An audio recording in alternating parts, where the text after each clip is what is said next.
Hello friends, welcome to my YouTube channel Maths by Vikas sir, Group B officer, selected in SSC CGL 2021। दोस्तों, इस YouTube channel में हम लोग आज से मैथ का क्लास करेंगे। जो भी कंपटीशन या कॉम्पिटिटिव एग्जाम हो रहे हैं, जिस पे भी मैथ पूछे जाते हैं, उन सारे एग्जामों को ध्यान में रखकर हम लोग ऐसे मैथ का क्लास यहाँ करेंगे। ठीक है, जैसे आपका एसएससी के एग्जाम हो गया, रेलवे के एग्जाम हो गया, बैंकिंग के एग्जाम हो गया, इंश्योरेंस के एग्जाम हो गया, या किसी स्टेट का अपना एग्जाम हो गया। स्टेट जैसे बिहार एग्जाम, बिहार राज्य है, उसमें आपका सचिवालय का एग्जाम होता है जिसमें मैथ पूछा जाता है। जैसे आपको उसके दरोगा का एग्जाम होता है, उसमें भी मैथ पूछा जाता है। कुछ बहुत सारे तो नहीं पूछे जाते हैं, थोड़ा बहुत। जैसे आपका बीपीएससी टीचर है, जो नया पैटर्न पे हो रहे हैं, पीजीटी हो या टीजीटी हो, उसमें भी मैथ का अच्छा खासा वेटेज है पीजीटी में, सब में। या आपको अभी में बिहार विद्युत बोर्ड का भी एग्जाम होने वाला है, उसका भी फॉर्म फिलअप हो चुका है, उसका भी एग्जाम होने वाला है, उसमें भी मैथ का अच्छा खासा वेटेज है। मेरे कहने का मतलब है, जितने भी एग्जाम हो रहे हैं, वनडे आजकल एग्जाम हो रहे हैं, ठीक है ना, जिसमें भी मैथ पूछे जा रहे हैं, उन सारे एग्जाम्स को ध्यान में रखकर हम लोग आज से यहाँ पे मैथ की तैयारी करेंगे। ठीक है ना। तो जैसे अब स्ट्रेटजी क्या रहेगा तैयारी करने का, जैसे टोटल मैथ का अगर कंपटीशन के व्यू से देखा जाए तो लगभग 30 से 32 चैप्टर हैं, मतलब मैथ के पूरे चैप्टर। और उसमें से किसी एग्जाम में कोई जैसे बोट एंड रेस हो गया, या आपका वो रेस हो गया, सर्कल रेस हो गया, या सिंपल रेस हो गया, ये सब ऐसे टॉपिक है जिसमें हर एग्जाम में से क्वेश्चन नहीं बनता, लेकिन किसी किसी एग्जाम में से क्वेश्चन बनते हैं। ठीक है, तो ऐसे करते करते 30-32 चैप्टर हो जाते हैं मैथ के लिए, जिसमें डीआई वगैरह भी आ जाएगा, आपका स्टैटिक्स भी आ जाएगा, प्रोबेबिलिटी आ जाएगा। जैसे एसएससी के एग्जाम अब 2 साल से हो रहा है, 3 साल से, 2022 से जब से उसका सिलेबस चेंज हुआ है, तो उसमें अब प्रोबेबिलिटी भी पूछना शुरू कर दिया। प्रोबेबिलिटी और स्टैटिक्स पहले नहीं पूछता था, 22 से पहले नहीं पूछता था। तो ऐसे ही एग्जाम है, वो सारे एग्जाम्स को पिछले 4 साल 5 साल का क्वेश्चन हम लोग कलेक्ट करेंगे। ये आप लोग को नहीं करना, ये हम करेंगे अपना। और उसमें देखेंगे ना, जो अच्छे अच्छे क्वेश्चन हैं, ठीक है ना, जिसको कराया जाए, जिसमें आप लोग फंस सकते हैं। ठीक है ना। ऑब्वियसली है, कोई भी पहली बार तैयारी कर रहे हैं तो उसके लिए तो हर चीज़ जानता नहीं है, उसको तो कुछ थोड़ा बहुत गाइड की जरूरत होता ही है। और इससे बहुत मतलब सुविधा मिलेगा, आप लोगों को बहुत सहूलियत मिलेगा, क्योंकि ये सब एग्जाम्स को हमने भी बहुत कर दिए हैं। ठीक है ना। वैसे तो मेरा सिलेक्शन हो चुका है सीजीएल में ही। ऐसे हम रेलवे में भी 1-2 एग्जाम क्वालिफाई कर चुके हैं। एनटीपीसी के, या पिछले बार एग्जाम हुआ था स्टेशन मास्टर के, उसी लिए हम क्वालिफाई किए। बट ये गगल्स के लगभग बगल चलते वो मेडिकल में मेरा नहीं हुआ, क्योंकि उसमें तो बिना चश्मा मतलब ग्लास का ही मांगते हैं ना, 6/6, तो वो मेडिकल में हमारे छट गए। ठीक है ना। और उसमें वो क्या होते हैं, गुड्स गार्ड्स में भी रिजल्ट हुआ था, और टाइपिंग में जो होता है टिकट टीसी और टीटी वाला, उसमें भी हुआ था। लेकिन वो सब हम हुआ है, बहुत सारा रिजल्ट हुआ है, उतना बताने की जरूरत नहीं है। वो तो आप जो क्वेश्चन हम लोग करेंगे, वो पढ़ाने और उसका एक्सप्लेन करने तरीके से आपको पता चल जाएगा कि कितना हम मतलब आपके लिए। ठीक है, तो ठीक है, वो सब बात है अलग। पहले हम लोग ये करेंगे ना, जैसे डेली 30-32 चैप्टर है, तो उसमें हम क्या करेंगे ना, वो सारे एग्जाम्स को 4 साल 5 साल पहले क्वेश्चन उठा लेंगे। ठीक है। और उसमें क्या करेंगे हम, जो अच्छे क्वेश्चन हैं, ठीक है ना, उसको एक कलेक्ट करेंगे, और उसमें से डेली हम 25 से 30 क्वेश्चन, 1 घंटा का सेशन चलेगा डेली, और उसमें 25 से 30 क्वेश्चन हम लोग डेली करेंगे। ठीक है ना। जितना हो जाए 25, 30, 35, उससे अगर स्ट्राइक हो जाए तो उससे भी जितना करेंगे, और किसी दिन कम भी हो जाए तो कम ही करेंगे, लेकिन 1 घंटा का सेशन डेली होगा। और वो प्रीवियस ईयर क्वेश्चन करेंगे हम लोग, और उसको अच्छा से मतलब तरीका से उसको शॉर्ट्स जितना छोटा हो सके उतना छोटा तरीका से बताया जाएगा आपको, और उसको अच्छा तरह से एक्सप्लेन किया जाएगा, जिससे आप भले पहले इसके पहले आप कहीं क्लास किए हो या ना किए हो, ठीक है, किए हैं तो ठीक है, नहीं किए हैं तो कोई उससे भी कोई बड़ी बात नहीं है।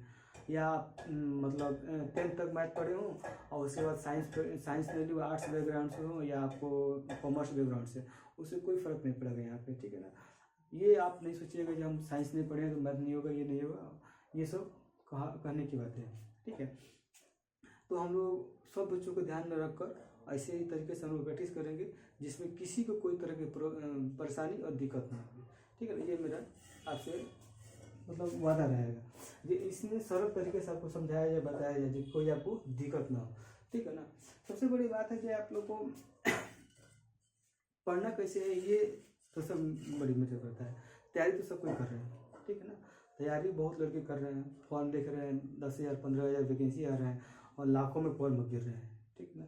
तो उतना तो वैकेंसी भी नहीं जितना फॉर्म गिर रहे हैं। तो लेकिन वही है, जो स्मार्ट तरीके से पढ़ेगा, स्मार्ट तरीके से अप्रोच करेगा, रिजल्ट उसी का होगा, सबका तो रिजल्ट होगा नहीं, ठीक है। तो वही चीज़ है, स्ट्रेटजी मेन चीज़ है। स्ट्रेटजी आप क्या अपनाते हैं उस पर डिपेंड करता है कि आप कितना आगे तक जा सकते हैं, ठीक है ना। तो उसके लिए हम कुछ स्ट्रेटजी बताएंगे कैसे अप्लाई करना है।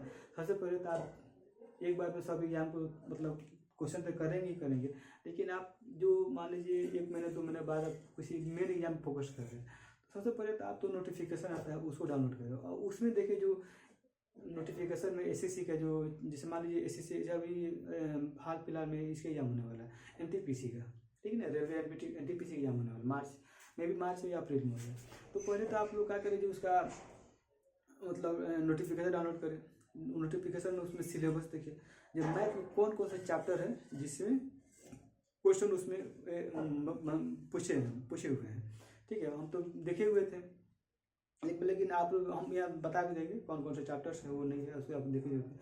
लेकिन हम ये तरीका बता रहे हैं, जो आप मान लीजिए कोई भी एग्जाम तैयारी कर रहे हैं, तो पहले तो आप उसका नोटिफिकेशन ऑन कर लीजिए, उसका सिलेबस देख लीजिए क्या क्या सिलेबस है, और पिछले 1-2 साल का आप उसमें है ना, आप प्रीवियस ईयर लेकर उसमें ये एनालाइज कर लीजिए ये कितने कितने क्वेश्चंस बन रहे हैं, किस चैप्टर से कितने क्वेश्चन पूछ रहे हैं, मतलब वेटेज किसका ज़्यादा है, ठीक है ना। उस तरीके से पढ़िए। जैसे परसेंटेज है, परसेंटेज का यूज हर जगह होता है, हर चैप्टर में होता है। एक परसेंटेज पढ़िएगा तो आप उसको प्रॉफिट एंड लॉस में भी जाएगा, रेशियो प्रोपोर्शन में जाएगा, मिक्सचर में भी जाएगा, मिक्सचर एलिगेशन में जाएगा, आप डीआई बनेगा वहाँ पे भी परसेंटेज करेगा। तो परसेंटेज पढ़ना पहले बहुत जरूरी है, ठीक है ना। उसी तरह आप प्रॉफिट एंड लॉस हो गया, उसी में अच्छा क्वेश्चन बनते हैं। टाइम एंड वर्क, इसे फिक्स 1 क्वेश्चन 2 क्वेश्चन रहेगा ही रहे। टाइम एंड डिस्टेंस, इसे 1 क्वेश्चन 2 क्वेश्चन रहेगा ही रहेगा, फिक्स है। इसके बाद एवरेज हो गया, औसत हो गया, उसमें बाद आपका जो भी मतलब मिक्सचर एलिगेशन जो भी चैप्टर है, सबसे कुछ ना कुछ क्वेश्चन रहते ही रहते हैं। और अगर उसी तरह अगर एडवांस पे आ जाए तो एडवांस में भी अच्छा क्वेश्चन वेटेज रहता है। जैसे आपका अलजेब्रा हो गया, अलजेब्रा से हम देखे हुए ऐसे उसमें एनटीपीसी में 4 से 5 क्वेश्चन अलजेब्रा से पूछे हुए हैं। ज्योमेट्री से 1-2 क्वेश्चन था, ठीक है। और उसके बाद ट्रिगो से भी क्वेश्चन था, हाइट एंड डिस्टेंस से भी क्वेश्चन था उसमें। ये सारी चीज़ों को देखिए और उसको एनालाइज कीजिए, और उसके बाद आप फिर क्वेश्चंस बनाना शुरू कीजिए। पहले एक बार रोड मैप बना लीजिए ना, ये क्या करना है, कैसे करना है, कितना करना है, ठीक है ना। सही स्ट्रेटजी इसी को कहते हैं, ठीक है ना। अब ये नहीं कि बस कर रहे हैं और प्रोबेबिलिटी रेलवे पूछता नहीं है और आप प्रोबेबिलिटी के क्वेश्चन कर रहे हैं, तो कोई उसे ठीक है सीखने के लिए सही है, लेकिन आप जो फोकस कर रहे हैं एग्जाम उस पर मतलब सिलेबस के हिसाब से ज़्यादा अगर ध्यान देते हैं तो ज़्यादा बेनिफिट होगा, ठीक है ना।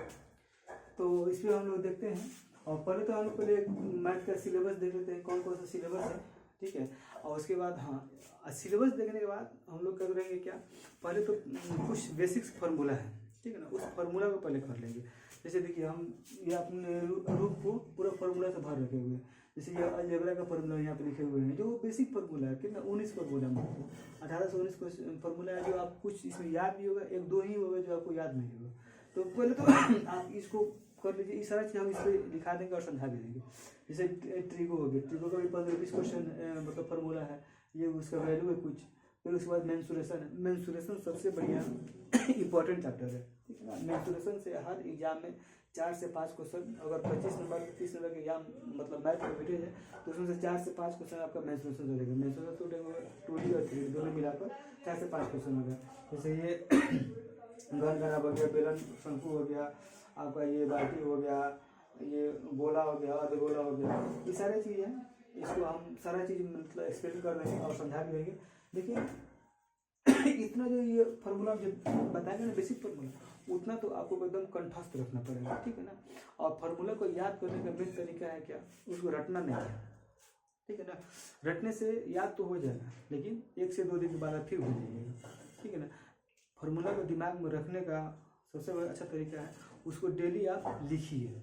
एक कागज़ कॉपी कुछ भी लीजिए या वो मार्कर और पैड ले लीजिए, उस पर लिखिए और उसको रख दीजिए, लिखिए और रख दीजिए डेली। अगर करें 10 दिन भी ऐसा कर लेंगे ना, पूरा फार्मूला आपको दिमाग में घूमते रहेगा।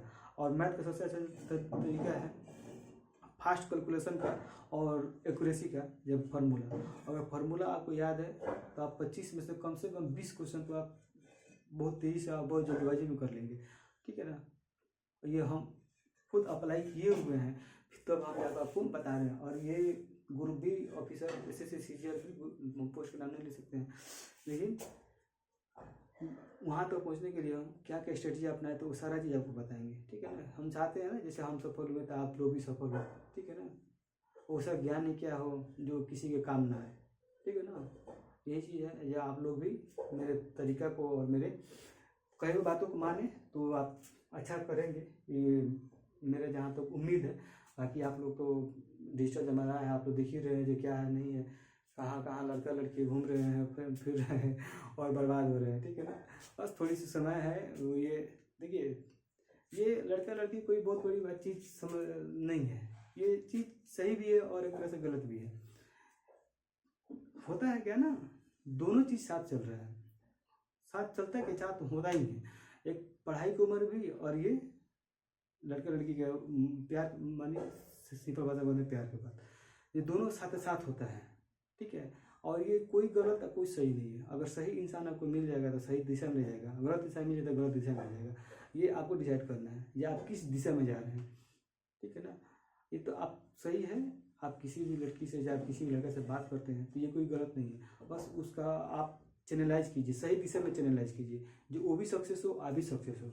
अब ये नहीं जो उसका भी करियर बर्बाद हो जाए आपका भी करियर बर्बाद हो जाए। एक समय के बाद जब एज खत्म हो जाएगा, किसी भी एग्जाम के काबिल नहीं रहिएगा तो बहुत पछतावा होगा, ठीक है। फ्रेंडशिप रखिए, दोस्ती रखिए, उससे कोई मतलब नहीं है उसे, लेकिन सही दिशा में चैनलाइज कीजिए उसको, ठीक है ना। गलत दिशा में चैनलाइज नहीं कीजिए। वो आपको एक तरह से मतलब पॉजिटिविटी लाइए अपनी सोच में, समझ में, समझदारी में, तो जब आपको बहुत बेनिफिट होगा, ठीक है ना। बाकी हम लोग सिलेबस देख लेते हैं, कुछ फॉर्मूला देख लेते हैं, और उसके बाद फिर हम कल की क्लास में 25 से 30 क्वेश्चन लेकर आएंगे और उसको डिस्कस किया जाएगा, ठीक है।